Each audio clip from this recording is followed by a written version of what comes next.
So hello everyone, welcome back. तो यार last video में हमने DDL कमांड के अंदर क्रिएट देख लिया था, ड्रॉप देख लिया था, ऑल्टर देख लिया था और DML का हमने इंसर्ट कमांड भी देख लिया था। अब जो हमें पढ़ना है that is update command, delete command और सेलेक्ट कमांड। सबसे पहले हम देखते हैं अपडेट कमांड क्या होता है। तो अपडेट कमांड यूज क्यों होता है? It is used to modify the existing record. जो भी तुमने टेबल एक क्रिएट कर दिया है उसके अंदर अगर तुम्हें कुछ भी चेंजेस करने हैं तो तुम कौन सी कमांड की हेल्प से कर सकते हो? That is update command. इसका सिंटेक्स देख लो, फिर एग्जांपल देखते हैं बहुत सारे जिससे इजीली समझ आता है।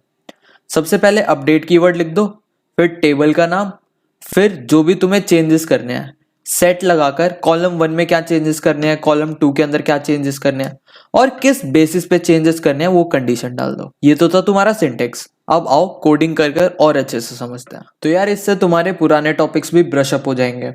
सबसे पहले हम एक डमी टेबल बना लेते हैं दैट इज स्टूडेंट्स। उसका सिंटेक्स क्या था याद है? क्रिएट टेबल, फिर टेबल का नाम। हमने टेबल का नाम स्टूडेंट्स लिया है। उसके अंदर हम 4 कॉलम बना रहे हैं, एक आईडी, नेम, एज और मार्क्स। आईडी को हमने इंटीजर डेटा टाइप असाइन करा है और इसे प्राइमरी की बना दी, ठीक है। नेम का हमने डेटा टाइप लिया है वैरचर, एज को हमने इंटीजर बना दिया, मार्क्स को भी हमने इंटीजर बना दिया। इससे हमारी टेबल बन गई। अब खाली टेबल तो हमें चाहिए नहीं क्योंकि अपडेट कमांड एग्जिस्टिंग डेटा में चेंजेस करता है, तो इसके अंदर हम डेटा भी इंसर्ट कर देते हैं। डेटा इंसर्ट कैसे करते थे? इंसर्ट कमांड से। तो इंसर्ट इनटू टेबल का नाम दैट इज स्टूडेंट्स। जिस जिस कॉलम में तुम्हें वैल्यूज डालनी है वो कॉलम्स लिख देते थे हम ब्रैकेट में, फिर कौन सा कीवर्ड लिखते थे? वैल्यूज, और जो भी इंसर्ट कराना है वो लिख दिया। जो भी तुम्हें वैल्यूज इंसर्ट करानी है इस टेबल के अंदर वो हमने इधर लिख दी। फिर अगर हमें अपना टेबल देखना हो तो हम क्या रन करते थे? सेलेक्ट स्टार फ्रॉम टेबल का नाम। जैसे इसको हम रन करेंगे तो हमारी टेबल बन जाएगी। टेबल ऑलरेडी इससे बनी हुई है, इससे वैल्यू इंसर्ट हो गई। इस कमांड को जैसे ही रन करेंगे हमारा टेबल हमारे डिस्प्ले पे आ जाएगा। तो जो भी तुमने वैल्यूज डाली थी 1 अमन 20 75, आईडी में चली गई 1, नेम में चली गई अमन, 20 चली गई एज के अंदर और मार्क्स में 75। सिमिलरली नेहा और रोहन के लिए भी ये दोनों रोज इंसर्ट हो चुके हैं। अब हम क्या सीख रहे थे? Update command. आओ देखते हैं। देखो पहले हमारी टेबल कुछ ऐसी थी, अब हमें चेंजेस करने हैं। जिसकी भी आईडी 2 है तो उसके मार्क्स को 95 कर दे। तो उसको देखते हैं आप कैसे करते हैं। सबसे पहले अपडेट लिख दो, फिर टेबल का नाम क्या था? स्टूडेंट्स। मैंने बताया था जहां पर भी चेंजेस करने हैं वो सेकंड रो में आता है। तो सेट लिख के मार्क्स लिख दो 95। हमें मार्क्स 95 करने थे और किसके मार्क्स करने हैं? जिसकी आईडी 2 है तो वेयर में कंडीशन डाल दो, वेयर आईडी इक्वल्स टू 2। जैसे इसको हम रन करेंगे ये देखो आईडी 2 वाले के मार्क्स पहले कितने थे? 85। इस कोड को रन करते ही आईडी 2 वाले के मार्क्स कितने हो जाएंगे? 95। दोबारा अपडेट कमांड का सिंटेक्स होता है, सबसे पहले अपडेट कीवर्ड लिख दो, फिर टेबल का नाम, फिर जो भी तुम्हें चेंजेस करने हैं वो लिख दो और किस बेसिस, किस कंडीशन पे करने हैं। हमें मार्क्स को 95 करने थे जिसकी आईडी 2 है, तो जहां पर भी आईडी 2 है उसके मार्क्स को क्या कर दो तुम? 95। तो ये तो था तुम्हारा अपडेट, ये था तुम्हारा अपडेट कमांड। इसके 2-3 और एग्जांपल देखते हैं जिससे और अच्छे से क्लियर होगा। तो यार इसका एक और एग्जांपल देखते हैं। अपडेट स्टूडेंट्स, अपडेट के बाद टेबल का नाम, फिर जो भी तुम्हें चेंजेस करने हैं। मेरे को एज सेट करना है 23 और मार्क्स सेट करने हैं 98।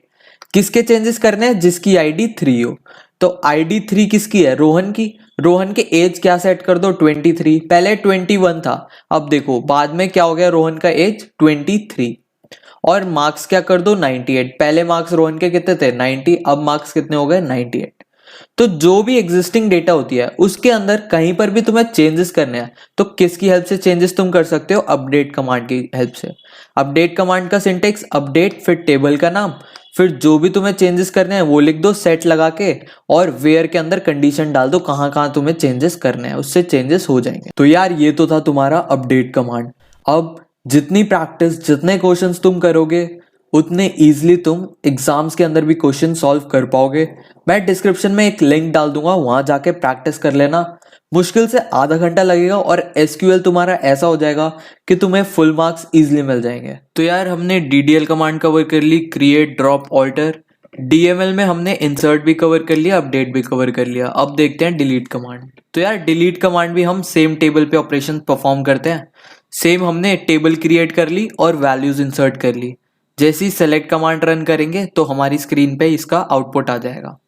अब डिलीट कमांड के कुछ एग्जाम्पल देखते हैं। सबसे पहला एग्जाम्पल, डिलीट लिख दो, फिर फ्रॉम, कहाँ से डिलीट करना है, हमारी टेबल का नाम क्या था, स्टूडेंट्स, और क्या डिलीट करना है, वेयर ID इक्वल्स टू 1। दोबारा डिलीट फ्रॉम स्टूडेंट्स, कहाँ से डिलीट करना है, उस टेबल में से जिसका नाम स्टूडेंट्स है। कंडीशन क्या है, वेयर ID इक्वल्स टू 1, जहां पर भी ID 1 है उस पूरी रो को तुम डिलीट कर दो। जैसे इस कोड को हम रन करेंगे, देखो ID 1 वाली रो डिलीट हो चुकी है।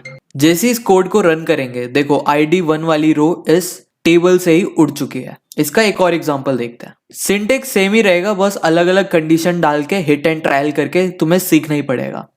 जैसे इसमें हमने कंडीशन डाल दी, जहां पर भी मार्क्स ग्रेटर देन 100 है उस रो को डिलीट कर दो। देखो मार्क्स ग्रेटर देन 100 किसके हैं, रोहन के, तो रोहन वाली पूरी रो डिलीट हो जाएगी। जैसे इस कोड को हम रन करेंगे, देखो हमारे टेबल में कौन सी रो रह गई, बस नेहा नाम की। अब तुम्हें मान लो पूरी टेबल ही डिलीट करनी है, तो तुम कुछ कंडीशन ही मत लिखो, बस लिख दो डिलीट फ्रॉम स्टूडेंट्स। जैसे तुम ये रन करोगे, तुम्हारी पूरी टेबल ही एम्प्टी एम्प्टी एम्प्टी शो हो जाएगी। ठीक है, डिलीट कमांड आई होप तुम्हें क्लियर होगा। तो यार हमारी लास्ट कमांड रह गई, दैट इज सेलेक्ट, वो देखते हैं। तो यार सबसे पहले देखते हैं सेलेक्ट स्टार फ्रॉम टेबल का नाम। जब भी तुम स्टार लिखोगे सेलेक्ट के साथ, वो तुम्हारी पूरी टेबल डिस्प्ले करा देगा अगर तुम कुछ भी कंडीशन नहीं डालोगे तो। ये लाइन हम बहुत स्टार्टिंग से करते हुए आ रहे हैं। अगर हमें टेबल के अंदर का कंटेंट देखना होता है तो हम सिंपली ये लिख सकते हैं सेलेक्ट स्टार फ्रॉम, फिर टेबल का नाम। आओ सेलेक्ट के और 2-3 यूज केस देखते हैं। एक एग्जांपल और देखते हैं। जैसे हमारे पास 4 कॉलम थी, बट तुम्हें कोई 2 स्पेसिफिक कॉलम देखनी है, तो तुम ऐसे लिख सकते हो। सबसे पहले सेलेक्ट कीवर्ड, फिर जो भी तुम्हें कॉलम्स देखनी है। जैसे हमें नेम और मार्क्स देखने थे, कहाँ से देखना है, स्टूडेंट टेबल में से, तो हमारी जो आउटपुट आ जाएगी उसके अंदर नेम और मार्क्स डिस्प्ले हो जाएंगे। ठीक है, एक और एग्जांपल देखते हैं। मान लो तुम्हें ऐसी रोज देखनी है जिसके अंदर ID 2 हो, तो तुम वो भी कंडीशन लिख सकते हो। जैसे select star from students where ID equals to 2। तो हम कहना क्या चाह रहे हैं, हमें वैसी रोज डिस्प्ले करा दो जिसकी ID 2 हो। स्टार का मतलब हर एक कॉलम डिस्प्ले करा दो। ऊपर हमने देखा था नेम और एज लिखा था, तो बस नेम और एज आया था। इधर हमने स्टार लिखा है, तो हमारे पास जितने भी कॉलम्स टेबल के अंदर प्रेजेंट है सब डिस्प्ले हो जाएंगे। और किस कंडीशन पे डिस्प्ले होंगे, that is ID equals to 2। जिसकी भी ID 2 हो वो पूरी रो तुम डिस्प्ले करा दो। अब सेलेक्ट कमांड की हेल्प से तुम असेंडिंग और डिसेंडिंग ऑर्डर में भी अरेंज कर सकते हो। जैसे सेलेक्ट स्टार फ्रॉम टेबल का नाम दैट इज स्टूडेंट्स। असेंडिंग या डिसेंडिंग करने के लिए हम लिखते हैं ऑर्डर बाय कीवर्ड। ठीक है, ऑर्डर बाय लिख दो, और किस बेसिस पे तुम्हें असेंडिंग या डिसेंडिंग ऑर्डर करना है वो लिख दो। जैसे इधर हमने बोला है कि मार्क्स के बेसिस पर असेंडिंग ऑर्डर में अरेंज कर दे, तो देखो इस टेबल में असेंडिंग ऑर्डर में अरेंज है। सबसे पहले 80 मार्क्स वाला है, फिर 100, फिर 103 वाला। और ऐसी तुम्हें असेंडिंग की जगह डिसेंडिंग चाहिए तो ASC की जगह DESC कर देना, उससे तुम्हारा आउटपुट पूरा रिवर्स हो जाएगा। तो ये तो था तुम्हारा मोटा मोटा SQL का चैप्टर। 80% थ्योरी वीडियोस में कवर हो चुकी है, बाकी 20% तुम्हें प्रैक्टिस करनी पड़ेगी। जितनी प्रैक्टिस करोगे उतना ही अच्छा है तुम्हारे लिए। बहुत इजी चैप्टर है, मुश्किल से 3 से 4 घंटे दे देना बोर्ड एग्जाम से पहले, इजिली तुम 95% तो स्कोर कर ही लोगे SQL वाले पार्ट में। बाकी और प्रैक्टिस क्वेश्चन मैंने सैंपल पेपर सॉल्व करते हुए करवा दिया है, वो वाली वीडियोस देख लेना। Thank you.